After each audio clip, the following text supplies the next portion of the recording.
Welcome back to Operation Evil. This is episode 107, The Deadpool Killer. I'm your host, Nyoka. I am writing solo on this episode. This is a current case that I have seen blasted in the media, especially on TikTok, at least on my TikTok. Now, some of the attention is the women who find this killer handsome, like he's a prize to be won, and just the best eye candy they've ever seen. However, I think his actions make him nothing more than a monster. This monster did the following. Oh, and as always, listener discretion is advised. This is a current case, and by the time you hear this, depending on the date, will depend on the outcome, because ultimately, it will be up to the judge to impose the death sentence on July 23rd.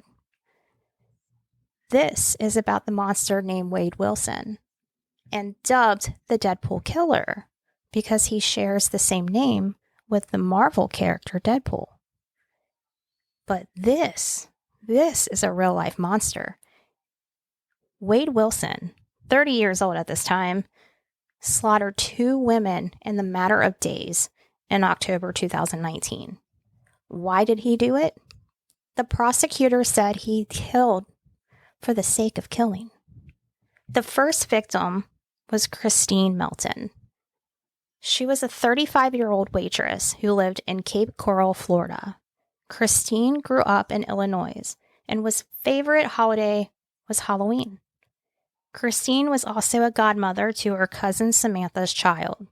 One more fun fact about Christine is that she loved to dress up. Now, the night that she met Wade on October 6, 2019, she may have been dressed up because she was at the Fort Myers bar with her friend Stephanie Sailors, out having drinks and listening to a live band. And they were having a great time out. And they planned on getting an Uber when they left because they were both enjoying their time out and having drinks and dancing and all the good things. So towards the end of the night, a man jumped out and asked Stephanie who her friend Christine was. It was Wade Wilson. He acted friendly and charming and introduced himself as JR to the women.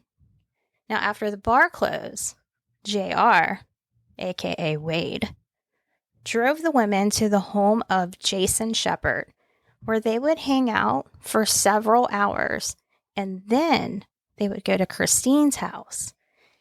When they arrived safely, the 3 of them went inside. But a short time later, Stephanie told Christine that she had to head home and care for her son because she has to take him to school in the morning and she has to work in the morning. And neither her or Christine seemed concerned about anything, especially Stephanie leaving. And Stephanie did say during the trial, I would have never have left my friend there if she seemed uncomfortable. If I noticed something was wrong, I would have never done that. I just want to make that clear. Now, later, Christine goes to sleep. And when she goes to sleep, Wade strangles her to death. Now, after he murders Christine, he steals her car and her cell phone. And then he uses that cell phone and her car to contact and visit his ex-girlfriend, Melissa Montanez.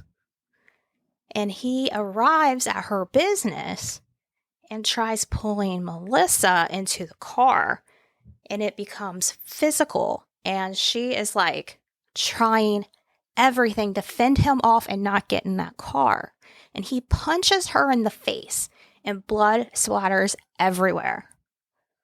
He then takes off and he sees a woman named Diane Ruiz.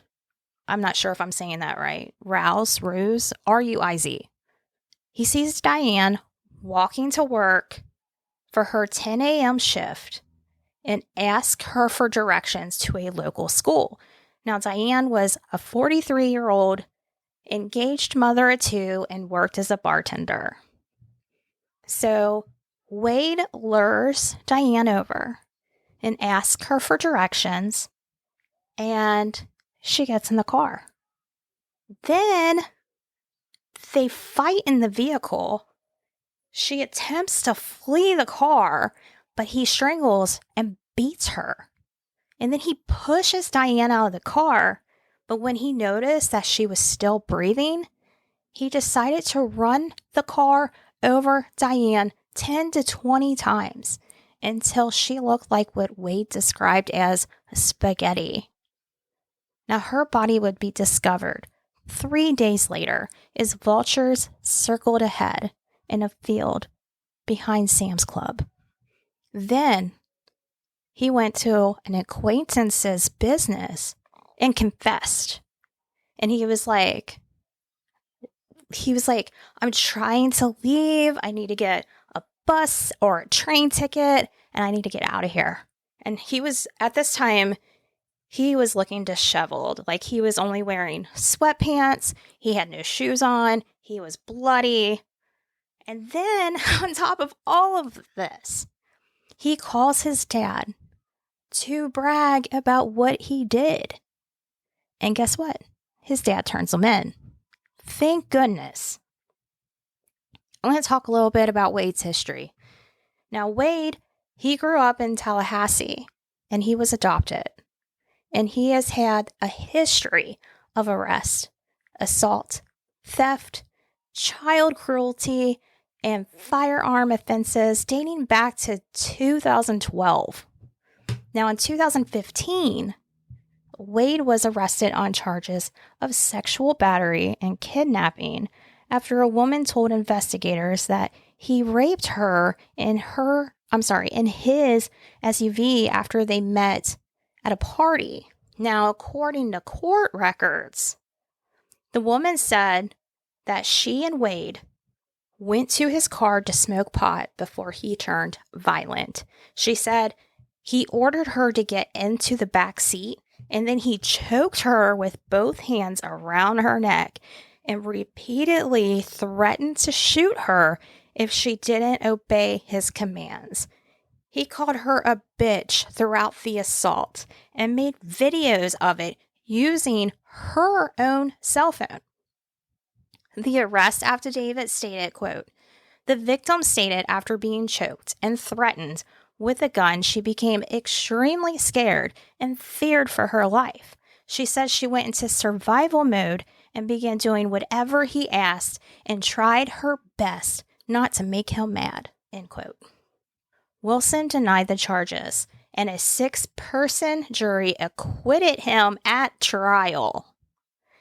In 2018, Wade was involved in the trial of Denise Wilson. Denise was convicted of a first-degree murder and conspiracy in the death of her husband, Mike Williams. Allegedly, she plotted his death with her lover, Brian Winchester, to make it appear like an accident. Now, the lover, Brian, testified against Denise and told jurors he tried to get Wade to fabricate evidence in this case. He said Wade went so far as to offer his hitman services to kill Denise and any other witness. Brian said he didn't believe Wade about being a hitman, and he told him to not speak about it again. In the end, eventually, Denise ended up being sentenced to life in prison. This man is just mixed up in everything, but it doesn't stop there. In January of 2019, Wade's former girlfriends accused him of stealing her laptop and gun. And following month, she told investigators that he kidnapped and raped her. But Wade and his ex were under a no-contact order, and investigators opted not to pursue the allegations. In February of 2019, only 1 month later, another former ex, Kelly Matthews, who he met on a dating site and dated for about 5 months, states that Wade assaulted her by stripping her clothes, beating and raping her, and then driving her to the Keys. But charges were never filed because police claim there was insufficient evidence. Wade did let her go, and he even wrote to her in prison, but the relationship ended. In September of 2019, Wade pleaded guilty for pawning stolen property in the case involving his ex and was given credit for time served and probation. Also, there was another report of rape and kidnapping from a woman in Lee County, but later decided not to press charges. So as you can tell, he's a great guy. I mean, why not? I want to talk about Wade's arrest and troubles while in prison. So Wade was arrested on October 8th, 2019 for battery, theft, larceny, and damaged property. He was not charged with murder right away because investigators needed to ensure that they had everything in order so that justice can be served. But don't worry, he will be charged with murders later on. While Wade sat in jail, he contacted his ex Melissa, the one he tried to force in the car after he murdered Diane, the one that he punched in the face. Her. Yeah, he contacted her with 3 15-minute phone calls from prison. He allegedly told her that he killed both of these women. He had no remorse in his voice, and he wasn't concerned about the phone calls being recorded. However, she did say that he told her, quote, "They are going to give me the needle," end quote. Now, if you remember that this is the ex that he attacked after he stole the car and the cell phone, and when Melissa spoke about this attack, she said, quote, "I fought for my life. I was supposed to be one of those bodies," end quote. While in prison, Wade found himself in trouble multiple times. I know this seems impossible and shocking, right? So Wade had made a possible connection with a white supremacy gang known as the Unforgiven, and it may have been a factor in an escape attempt. Now, the Unforgiven is described as a large white supremacist prison gang based in Florida, and apparently Wilson attempted to arrange for a getaway vehicle from the fellow inmates in the jail that were connected to the gang. So when deputies received a tip about the escape plan, he ultimately received charges of attempted escape, and criminal mischief, and that was added to his case. Then, on April 20th, 2023, around 6 a.m., a canine conducted a free air sniff outside the jail because narcotics allegedly was being placed there. And what did the canine find? Well, let me tell you.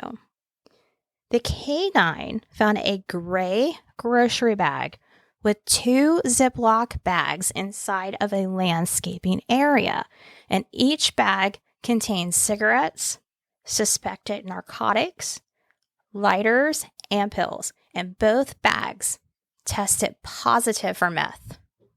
An anonymous inmate reported that the narcotics were brought by a different inmate who, down the chain of inmates, distributed them to Wade. So then on October 20th, that same day, a corrections officer located a note in the laundry room indicating the drug's location. So the sheriff's office then turned to security footage near the courthouse, which showed a car pulling in front of the receiving area. Now we can jump to the trial because I don't think he got in any more trouble yet. Anyway, more details regarding the murders came out as the evidence and witnesses testified. Now, one of those witnesses was Wade's biological father, Stephen Testaseca. I know I'm saying this wrong. Stephen. That's all we need to know. In his testimony, he mentioned that Wade was adopted as a baby because he and Wade's mother were teens when they had him. And then after Wade turned 18, they reconnected because Wade reached out to his bio dad. Now, Wade commented to Stephen on that day, like I told you, bragging and telling him about the killings. And Wade said, quote, "I'm a killer," end quote. At first, he thought Wade was just telling a story. He's good at telling stories. But later that day, after another phone call, it dawned on him that Wade was telling the truth. And Wade went into gory details with his father about everything that he did. And he told him how he choked Christine to death after she fell asleep. And then he took Christine's body and tied her up and wrapped her up in something. I'm not sure, but her body was found in her home.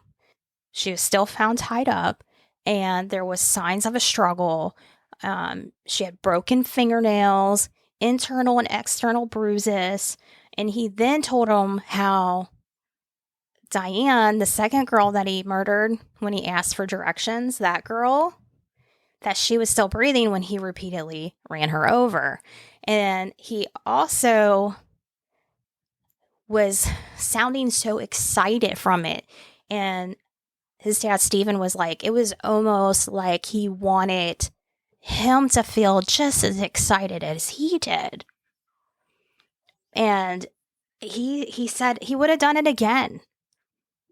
Wade fled to Florida in the stolen car, drove to Ohio, and broke into a home where he would eat and drink these people's belongings. He was even drinking White Claws. I don't know. In court, prosecutor Sarah Miller called Wade's murders, quote, "shockingly evil and vile," end quote, as she described how he carefully calculated the deaths of these women. And Wade's defense team, they actually argued that he has a diseased mind as well as a drug addiction. Now, the victim impact statements were quite something else. So Christine's cousin, Samantha Cattamore, said that Christine was a quick-witted and kind person who dreamed of becoming a mother, and how Christine would never get to experience motherhood, a role that she was born to play because of this man. And one of Diane's sons, 19-year-old Zane, he said that his mother was murdered just days before he was set to debut in his school's marching band, which she was really looking forward to seeing. And he said, quote, "I never got to see her in the crowd. My mom never will get to see me married." Like, these are two things that he mentioned that he will never get to experience with his mother. Now, her coworker said that she was the heartbeat of the bar and that she never missed a shift over 5 years. Never missed. So when she did miss that day, obviously they knew something was wrong. She always had everyone's back, and she had this really loud laugh that you could hear a mile away. She was just a great people person. Now I want to get into social media a little bit, because in one article that I found, a couple reactions from social media platforms were noted. One TikTok user said, quote, "he's dead inside," end quote. Others on X called him a soulless monster. And then lastly, as I said in the very, very beginning intro of this episode, many, many, many women on TikTok are finding him very, very attractive. And they overlook the fact that he is a cold-blooded killer. And I will post pictures of this man on Facebook in case if you don't know what he looks like. He went into prison not having a ton of tattoos, and now he does. And I want to talk a little bit about his tattoos right now. So Wade's facial tattoos have had like a ton of attention on social media. Like I said, when he was initially arrested in 2019, there were no visible tattoos on his face, and now his face is covered. He has like a swastika. He has stitches around his mouth. He has like a play on with the Joker, like where it says, "Why so serious?" tattooed on his face. And he has a neck tattoo that reads "Bred for War." His tattoos are definitely aggressive. They definitely make a statement. He definitely is showing his monster on the outside if you look at him closely. Now back to the trial.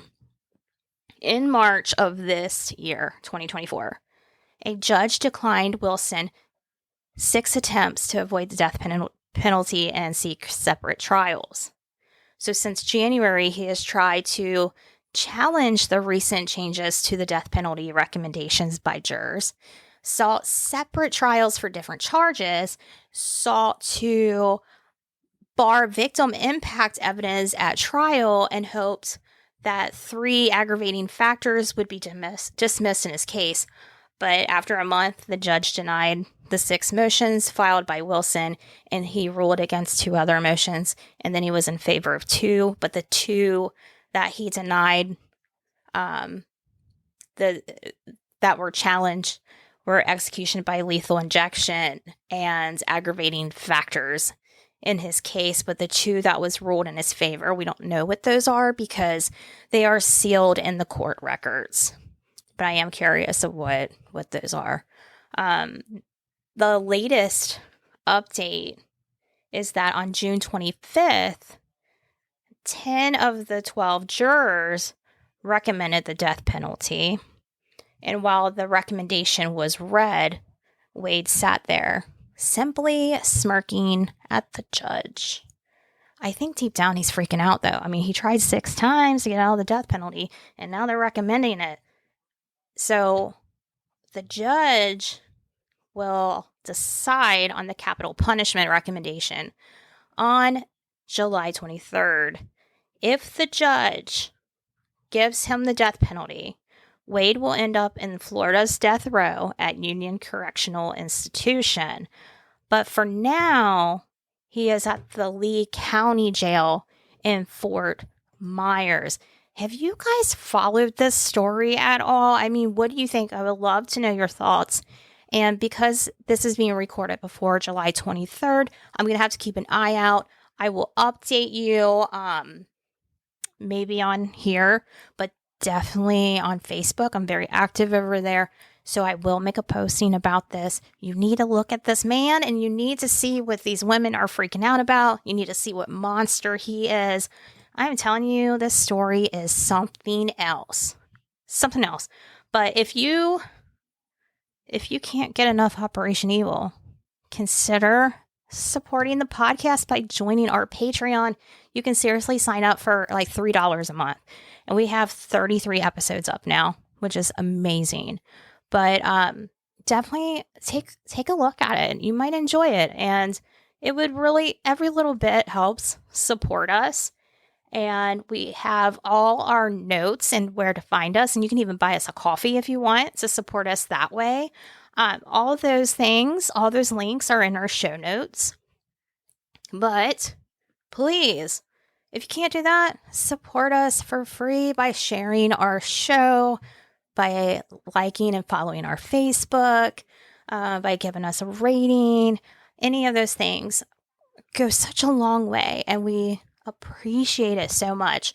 Now, I do want to give like a little bit of announcement. So we are taking a break the month of August. We've been going strong for 3 years, and we're going to just take August to get some things done. Life is busy right now.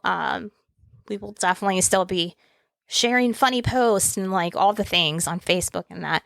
If you are a Patreon member, I'm pausing August, so you will not be charged at all because I'm not putting an August episode up.